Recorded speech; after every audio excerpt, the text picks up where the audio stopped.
Students, आज का ये लेक्चर बीए पार्ट सेकंड के विद्यार्थियों के लिए पेपर 2 भारतीय राज्य व्यवस्था। आज का हमारा टॉपिक है उग्रवादी राष्ट्रवाद। जैसा आपने पिछले वीडियो में देखा कि हमने भारत के स्वतंत्रता आंदोलन को 3 कालों में विभाजित किया। पहला उदारवादी युग 1885 से 1905, दूसरा उग्रवादी काल 1905 से 1919 और तीसरा गांधी युग 1920 से 1947। तो आज हम स्वतंत्रता आंदोलन का जो दूसरा युग है उग्र राष्ट्रवाद 1906 से 1919 के बारे में हम आज चर्चा कर रहे हैं। तो भारतीय राष्ट्रीय कांग्रेस अपने जीवन के प्रारंभिक वर्षों में जिन उदार राष्ट्रवादियों के प्रभाव में थी, उनका लक्ष्य भारतीय प्रशासनिक व्यवस्था में क्रमिक सुधार करना था और वे इस लक्ष्य की प्राप्ति हेतु संवैधानिक साधनों के प्रयोग में विश्वास रखते थे। लेकिन 1885 से 1905 के बीच के काल में भारत और विदेशों में कुछ ऐसी घटनाएं घटित हुईं और कुछ ऐसी शक्तियां क्रियाशील हुई जिन्होंने भारतीय राष्ट्र के अपेक्षाकृत युवा वर्ग को पूर्ण स्वतंत्रता की मांग करने के लिए प्रेरित किया और संवैधानिक साधनों, विशेषतया नरम संवैधानिक साधनों के प्रति अविश्वास की भावना को जन्म दिया। पूर्ण स्वतंत्रता की मांग और उसकी प्राप्ति हेतु जन आंदोलन के मार्ग को अपनाने वाली इस धारा को ही उग्र राष्ट्रीयता या उग्र राष्ट्रवाद के नाम से जाना जाता है। ये उग्र राष्ट्रीयता क्यों उत्पन्न हुई, उसके पीछे कुछ कारण हैं। ये कोई घटना आकस्मिक नहीं है, एकाएक नहीं हुई है, बल्कि 1885 से कांग्रेस जिस तरीके से और जिस वे में काम कर रही थी, उसके प्रति जो असंतोष था उसको हम कुछ निम्न बिंदुओं में बांट सकते हैं। पहला, 1892 के सुधार कानून की अपर्याप्तता। संवैधानिक सुधार की दिशा में राष्ट्रीय कांग्रेस के 7 वर्षों के प्रयत्नों का परिणाम 1892 का भारतीय परिषद अधिनियम था। लेकिन यह अधिनियम स्वयं में निहित कमियों और त्रुटियों के कारण राष्ट्रीय कांग्रेस या सामान्य भारतीयों को संतुष्ट नहीं कर सका। अधिनियम में निर्वाचन की व्यवस्था को बहुत घुमा फिरा कर रखा गया था। गैर सरकारी सदस्यों की संख्या कम थी और परिषदों के कार्य और अधिकार बहुत सीमित थे। अधिनियम की उपयुक्त त्रुटियों के कारण संवैधानिक पद्धति के आधार पर कुछ प्राप्त करने की आशा समाप्त हो गई और अब कांग्रेस के अंदर और बाहर एक ऐसे वर्ग का जन्म हुआ जो क्रमिक परिवर्तन के स्थान पर आधारभूत परिवर्तन और प्रार्थना के मार्ग के स्थान पर आंदोलन के मार्ग को अपनाने पर जोर देने लगा। दूसरा बिंदु है धार्मिक पुनरुत्थानवाद और सांस्कृतिक नवजागरण। कांग्रेस के प्रारंभिक नेता पाश्चात्य शिक्षा से प्रभावित थे और अपनी मानसिक पृष्ठभूमि के कारण ब्रिटिश शासन को भारत के हित में मानते थे। लेकिन कालांतर में धार्मिक पुनरुत्थान के परिणाम स्वरूप कांग्रेस में एक ऐसे वर्ग का जन्म हुआ जो भारतीय धर्म, सभ्यता और संस्कृति के गौरव से परिचित था और जिसका विश्वास विदेशी शासन की समाप्ति में था। स्वामी विवेकानंद ने 1893 के शिकागो सर्वधर्म सम्मेलन में हिंदू धर्म की विजय दुदुम्भी बजाई और अरविंद घोष तथा तिलक आदि उग्र राष्ट्रवादी नेता धार्मिक पुनरुत्थान का ही परिणाम थे। अरविंद घोष ने कहा था, स्वाधीनता हमारा लक्ष्य है और हिंदुत्व ही हमारी ये आकांक्षा पूरी कर सकता है। धार्मिक पुनरुत्थान से प्रभावित होने के कारण ही तिलक ने भारत की स्वाधीनता के लिए हिंदू उत्सवों और हिंदू संगठन पर बल दिया था। ये उग्र राष्ट्रवादी नेता भारतीय स्वतंत्रता की प्राप्ति अपना परम पवित्र धार्मिक कर्तव्य समझते थे। तीसरा बिंदु है प्राकृतिक प्रकोप। 19वीं सदी के उत्तरार्ध में भारत को अभूतपूर्व प्राकृतिक प्रकोपों का सामना करना पड़ा। 1876 से 1900 ईस्वी तक के 25 वर्षों के में देश ने 18 अकाल का सामना किया, जिनमें सबसे अधिक भीषण 1896-97 का अकाल था, जिसका प्रभाव 7 करोड़ जनसंख्या और 70,000 वर्ग मील क्षेत्र पर पड़ा। इस भयानकतम अकाल में शासन द्वारा किए जाने वाले सहायता कार्य बहुत अधिक अपर्याप्त और धीमे थे।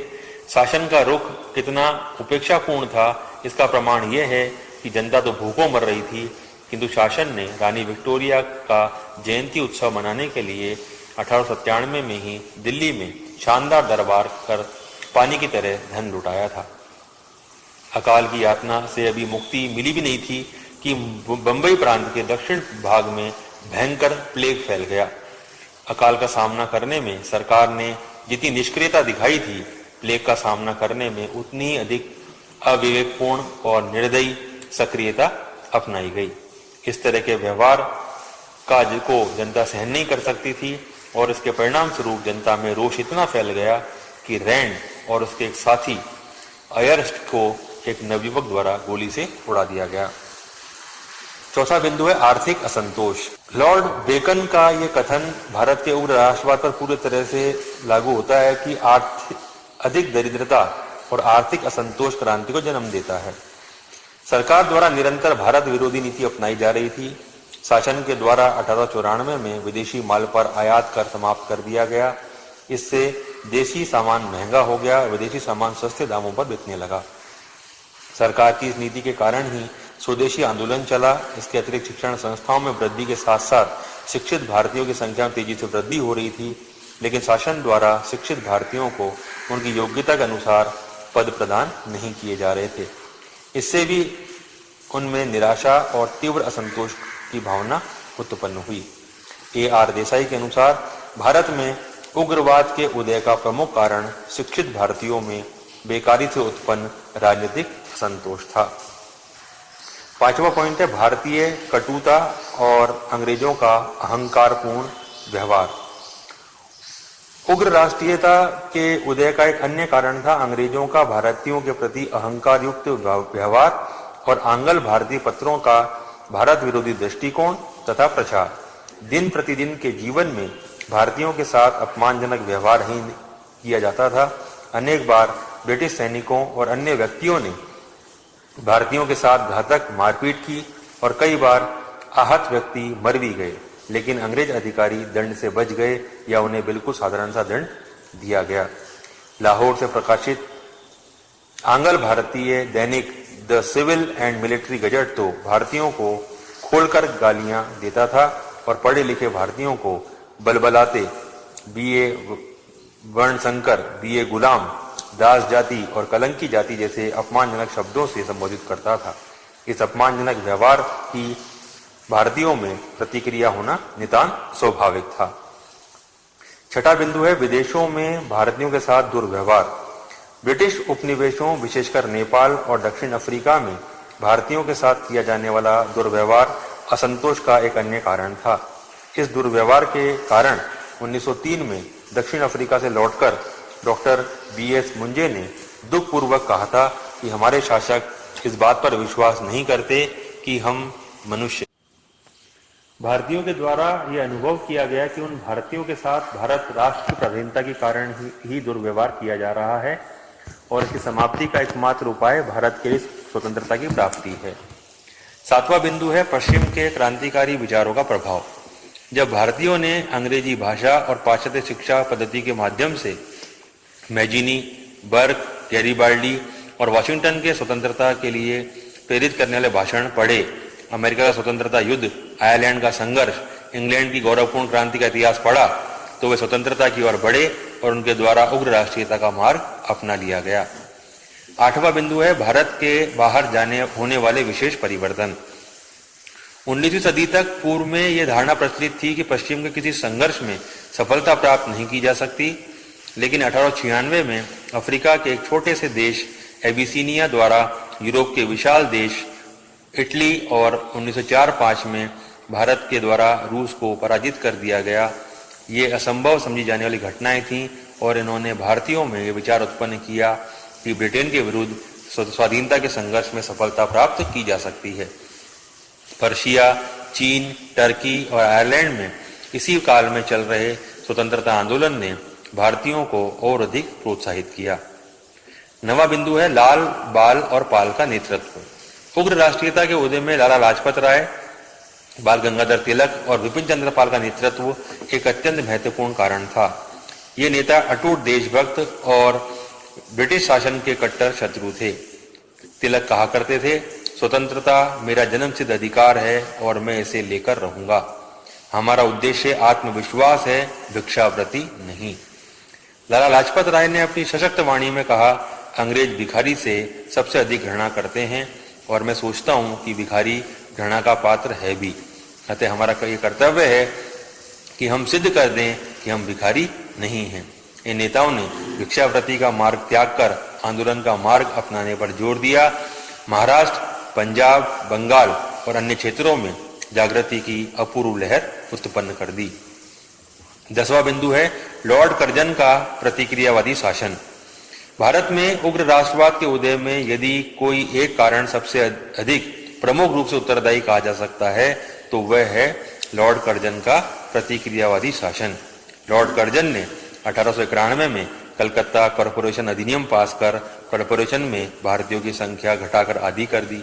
इसी प्रकार 1904 में भारतीय विश्वविद्यालय अधिनियम पास कर विश्वविद्यालय की सीनेट और सिंडिकेट में भारतीयों का प्रतिनिधित्व कम कर दिया गया।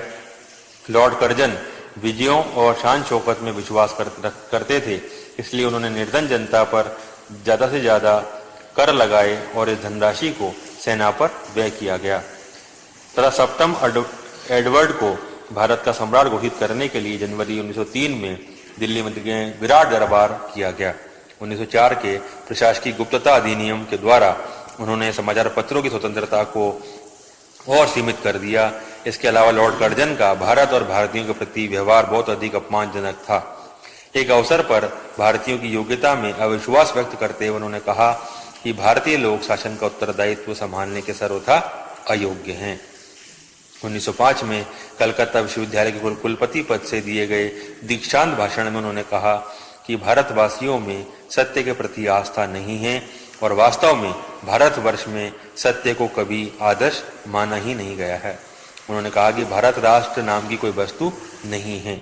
लॉर्ड कर्जन द्वारा व्यक्त किए गए इस अपमानजनक शब्दों का विरोध करने के लिए एनी बेसेंट के शब्दों में सारा भारत राष्ट्र एक व्यक्ति के रूप में उठ खड़ा हुआ।